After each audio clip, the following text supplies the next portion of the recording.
सूर्यकोटि समप्रभ निर्विघ्नं कुरु मे देव सर्व कार्येषु सर्वदा। इच्छा अमृताची होती पण हलाल निर्माण झालं। या जाल विचारे तिन्ही लोकात राही माजवली। तिन्ही लोकांचा नाश निश्चित होता। तिन्ही लोकांच्या संरक्षणाकरता महादेवाने ते हलाल विष प्राशन केलं। पण जहालिश फसवणं महादेवांना इच्छा केलं होतं। तेव्हा त्याची सहाय्यता जगत जननी माता पार्वतीने केली। विष कटी थांबले, तिन्ही लोकांचे रक्षण झाले। परंतु या विषाचे काही ते नकळत समुद्राच्या गर्भात सावले। त्याने असुरी प्रवृत्तीचा जन्म झाला। अहंकार, माया, क्रोध, प्रमाद, अज्ञान, शत्रुबुद्धी, काम, भय, अधर्म, लालसा आणि स्पर्धा या असुरी प्रवृत्ती मानवी जीवनात विघ्न निर्माण करतात। मानवाचा या विघ्नांपासून उद्धार करण्याकरता ब्रह्मदेवाने दोन मानस पुत्रींना जन्म दिला। रिद्धी जी मानवतेला सुख आणि समृद्धीचे आशीष देईल, तर सिद्धी, ज्ञान आणि संतोष, नाश हा आनंदाचा निर्वाह असतो। आणि या विघ्नांच्या नाशासाठी विघ्नहर्त्याचे पण निर्माण आवश्यक होते। ब्रह्मदेवाने भविष्यवाणी केली की रिद्धी सिद्धीचे लग्न या विघ्नहर्त्या बरोबर होईल। आणि या विघ्नहर्त्याच्या आगमनाची वाट संपूर्ण सृष्टी पाहते। या विघ्नहर्त्याच्या आगमनाची वाट संपूर्ण सृष्टी पाहते।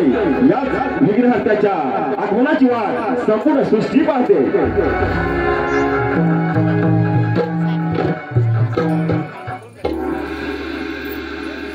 शंभू महादेव आणि माता पार्वती हे जरी माझे माता पिता असते तरी त्यांना माझ्यासाठी थोडाही वेळ नाही मला जन्म दिला, परंतु पालन पोषण त्या कृतिकाने केले आणि त्याच माझ्या माता आहेत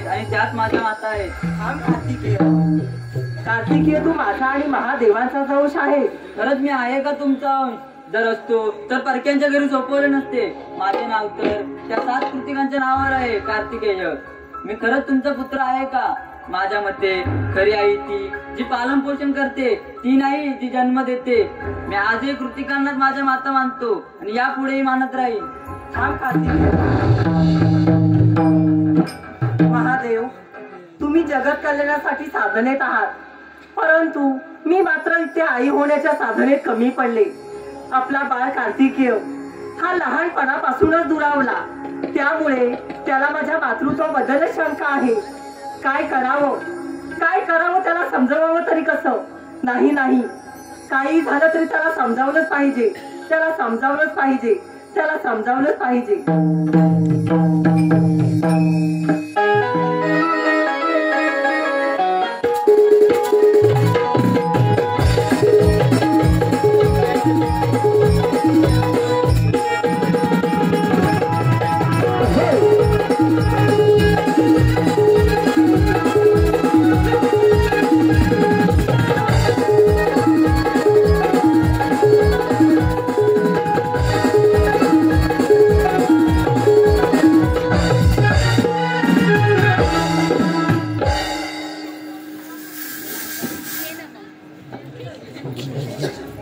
मी माझ्या देहाच्या सत्वापासून हा पुतळा बनवते।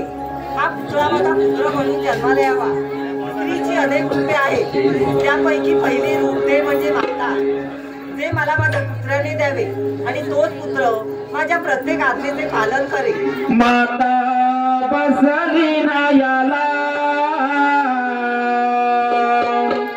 आला विचार त्यावेळी, माता बसली नायाला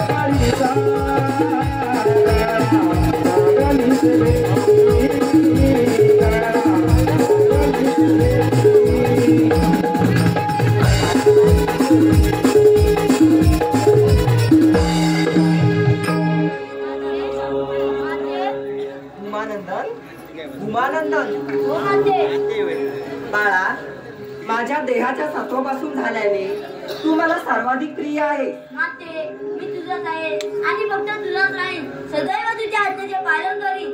हे बघ बाळा, ही घे दिव्य काठी. ही दिव्य काठी मी तुला देत आहे. ही दिव्य काठी घेऊन तू या द्वारापाशी उभा राहा आणि माझ्या आज्ञेशिवाय आतमध्ये कोणालाही पाठवू नकोस. आज्ञा प्रणाम करते. कल्याण नमस्कार.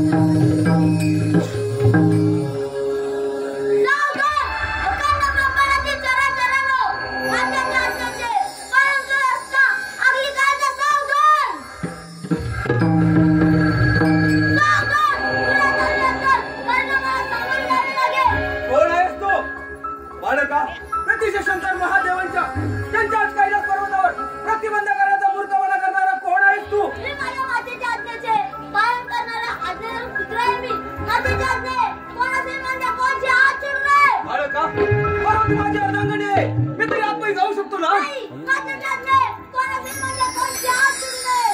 बाळका, तुला फार गर्व आलाय. या गर्वाने तुला प्रायश्चित्त दिलेच पाहिजे. हे नंदी आहे, हे नंदी आहे.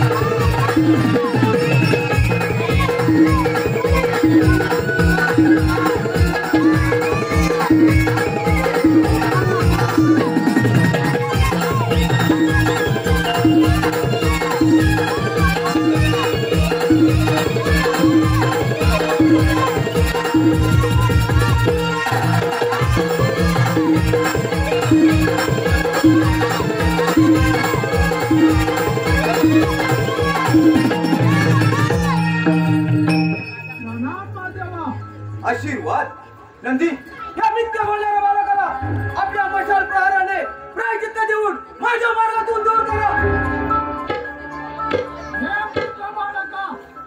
माझ्या स्वामीच्या मार्गातून माझा मी केव्हाच निघत आहे.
महादेव, या बालकास आम्ही आपल्या मार्गातून दूर करतो. महादेव, एखादी असुरी मारी असावी, एकत्रितपणे प्रतिकार करून आपल्या मधून हिला दूर करतो. ओ पांडुरंगाच्या गोसावी माझ्या माझ्या प्राणाच्या आधी महत्वाचे. बालका, तुझी माता कोण आहे समजेल का? माता ही कोण आहे असावी? माता ही माताच असते. त्या तिने मला काय आज्ञा केले हे महत्वाचे. काय हत्या केले बालका? मातेच्याने माझा स्नान करण्यासाठी केले. तिच्याने कोणाचे म्हणजे कोणाचे हात सोडू नये. पण देवादिदेव महादेवांचा कैलास आहे. मी माझ्या मातीशिवाय कोणाचंही ओळखत नाही, कोणाचंही जुमानत पण नाही. चुपचाप निघा, नाही तर परिणाम वाईट होतील. बालक, तू आपली माता मानत आहेस की ह्या महादेवांची अर्धांगण आहे बालक? नाही, माझ्या जातने कोणाचे म्हणजे कोणाचे हात सोडू नये. सावधान! बालका, तुला जीवाचा समीप आहे. युद्ध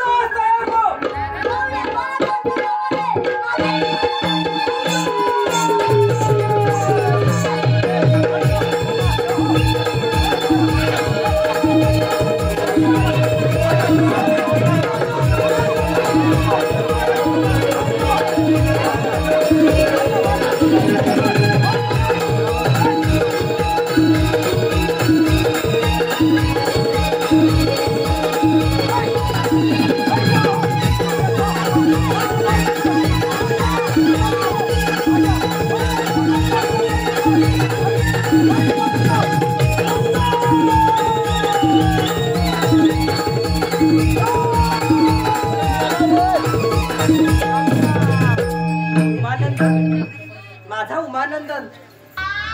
नाही नाही नाही नाही. उमानंदन कोणी केले हे? माझ्या लाडक्या पुत्राचे शिर उडवण्याचे दुसरे कृत्य कोणी केले? याचे दीर्घ परिणाम संपूर्ण चराचराला भोगावे लागतील. उठ उमानंदन, उठ उमानंदन, सर्व शक्तीनो संपूर्ण ब्रह्मांडामध्ये हाहाकार वाजवा आणि माझ्या बाळाच्या मृत्यूला कारणीभूत ठरलेल्यांचा विध्वंस करा. नारायण नारायण हे महादेवा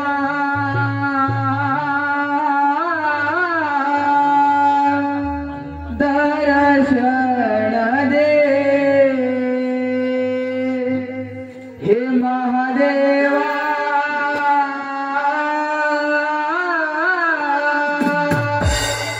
दर्शन दे. शिवशंभो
काय बोलत आहात आपण? कोणती माता शांत होईल? तिच्या बाळाची अवस्था अशी आहे. शांतीबाई, तू माझ्या क्रोधात अंत पाहू नका. उठ उमानंदन. माते शांत हो, माते शांत हो. तुमच्या शक्तीने सर्व हाहाकार माजला आहे. माते शांत हो. नाही नाही देव, हे पहा, जर का माझ्या बाळाला पुनर्जीवित केलं तरच माझा राग शांत होईल, नाही तर संपूर्ण ब्रह्मांडाचा सर्वनाश होईल. महादेव, आता आपण काहीतरी उपाय सुचवा. तुम्ही कैलास पर्वताच्या पैशाशी उत्तर दिशेला जा आणि पहिला जीव तुमच्या दृष्टीत पडेल म्हणजे तुम्ही शीर घेऊन या. तसेच महादेव, येतो आम्ही.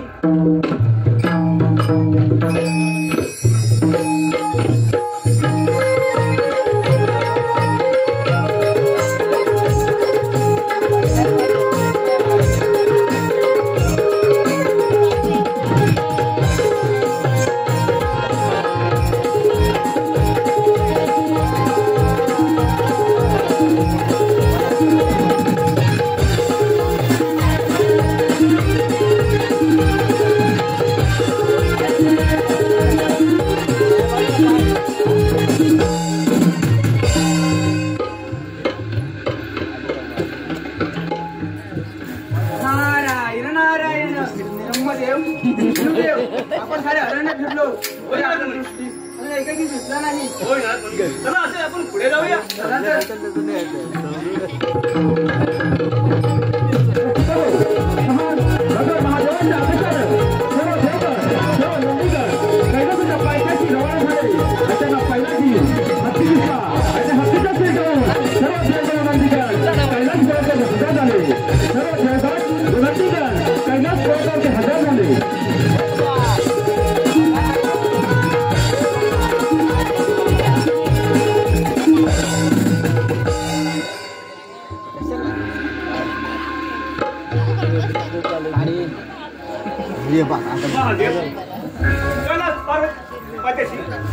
पहिला दिवतो आम्हाला हत्तीसला त्याच्या शिर आम्ही घेऊन आलो आहोत वा देव हो हे शिर त्या बाळाच्या झाडावर ठेवा या शिराने बाळाचा पुनर्जीवित होणार आहे मी काय माझे